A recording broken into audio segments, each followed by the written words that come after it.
Bonjour à toutes et à tous. Nous sommes au milieu de nulle part, dans le Cantal. Devant nous, c'est la ville de Condat. Derrière, on se dirige sur Bord-les-Orgues. Juste en dessous, une petite rivière. Et pourtant, nous sommes devant un vestige ferroviaire, alors qu'il n'y a pas de voie ferrée, il n'y a pas de train. Nous sommes devant l'usine, la centrale hydroélectrique des chemins de fer, donc anciennement la SHEM, SHEM, Société hydroélectrique du Midi. Et vous voyez, cette usine, c'est mentionné Compagnie du chemin de fer de Paris à Orléans. Alors pour expliquer rapidement, au début du XXe siècle, le charbon coûtait cher à extraire, à transporter, et puis l'électricité commençait à prendre, pas possession, mais commençait à prendre une plus grande place dans la vie de tout le monde. Et la technologie électrique arrivait également dans le ferroviaire. Il n'y avait pas d'EDF encore à l'époque, qui a été créé bien plus tard. Il n'y avait pas non plus un nombre de centrales électriques comme nous avons aujourd'hui. Il n'y avait pas de nucléaire, il n'y avait pas toutes ces centrales actuelles.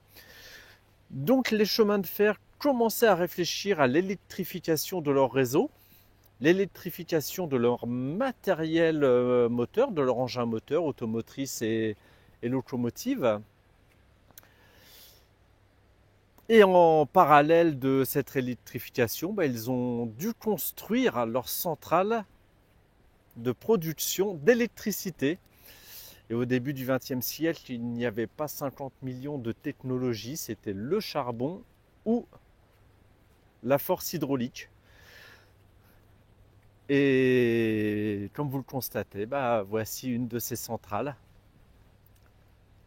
la SHEM, Société hydroélectrique du Midi, donc la compagnie des chemins de fer du Midi, qui avait créé, pardon, je m'étouffe, j'ai la gorge qui gratte, qui avait créé ces centrales, cette société, ces centrales électriques, centrale que la SNCF, enfin société que la SNCF a récupérée lors de sa création en 1938.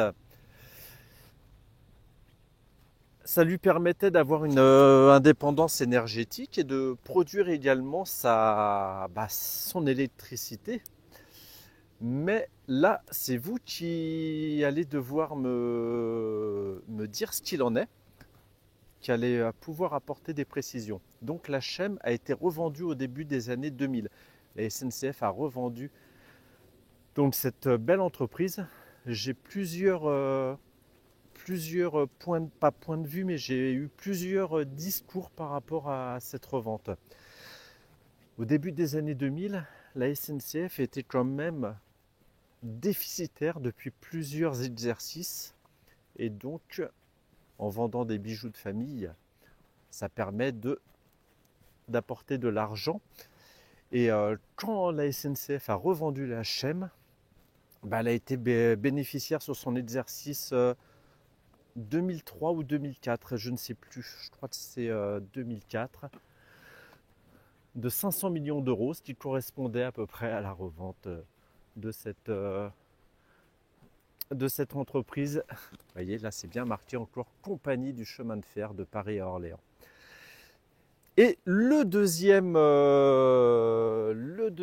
discours que j'ai, c'est que tout simplement les textes européens imposaient à la SNCF de revendre sa partie production d'énergie, parce que l'Europe, vous savez, on doit tout libéraliser, et il fallait recentrer à l'époque les opérateurs ferroviaires sur leur cœur de métier. C'est-à-dire que on essayait de vouloir scinder le réseau du transporteur. En Allemagne, il y a eu DB Netz, donc, qui était propriétaire des infrastructures, et la Deutsche Bahn qui exploitait les trains, qui faisait rouler les trains. Et puis c'est ce qui s'est passé également en France, où on a créé Réseau Ferré de France, qui a repris la dette historique des chemins de fer, donc qui était le réseau, et la SNCF, qui était l'opérateur de transport ferroviaire. Un micmac, une fois de plus. RFF et SNCF, ça n'a pas fonctionné. L'un essayait de réduire pas son déficit, mais son endettement. Et l'autre, pareil, parce que la SNCF, ça a été un partage de la dette. Et donc les deux entités se sont tirées dans les pattes. Ça va mieux depuis quelques années avec SNCF Réseau, mais c'est pas pour ça que les chemins de fer français se sont envolés en termes de circulation, de création de lignes et autres. Réseau ferré, enfin non, pas Réseau ferré de France, mais SNCF Réseau étant toujours endetté, même si l'État a repris sa dette, parce que la dette de Réseau ferré de France, la dette de la SNCF et la dette de SNCF Réseau était en grande partie une dette que l'État lui avait imposée pour la construction des lignes à grande vitesse. Et les emprunts effectués pour ces constructions étaient faits auprès d'organismes financiers qui, eux, facturaient des intérêts. Et les intérêts de cette dette étaient d'environ 2 milliards d'euros par an en 2015-2018. Donc chaque année, la dette s'alourdissait de 2 milliards, pardon. Chaque année, la dette s'alourdissait de 2 milliards d'euros annuels, d'où la reprise de l'État de sa dette qu'il avait imposée à la SNCF. Donc voilà, la SNCF aujourd'hui a créé SNCF, je ne sais plus comment ça s'appelle. Ils vont faire des centrales photovoltaïques sur les terrains qui sont inutilisés. Donc ce qui prouve que la SNCF a le droit de produire son électricité.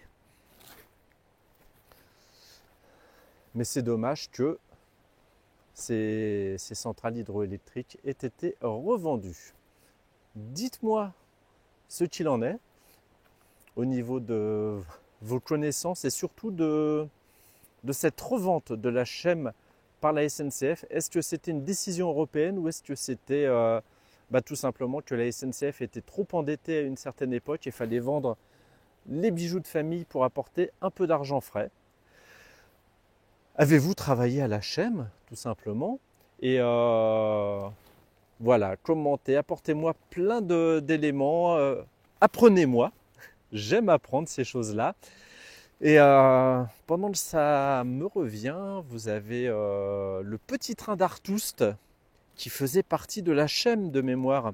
Donc c'est un train touristique aujourd'hui qui est dans les montagnes, le petit train d'Artoust. Et donc ce chemin de fer avait été créé par la Chem pour que ces opérateurs, ces travailleurs puissent se rendre sur leur lieu de travail. Voilà, je vous souhaite un bon visionnage et je vous dis à très bientôt pour une prochaine vidéo.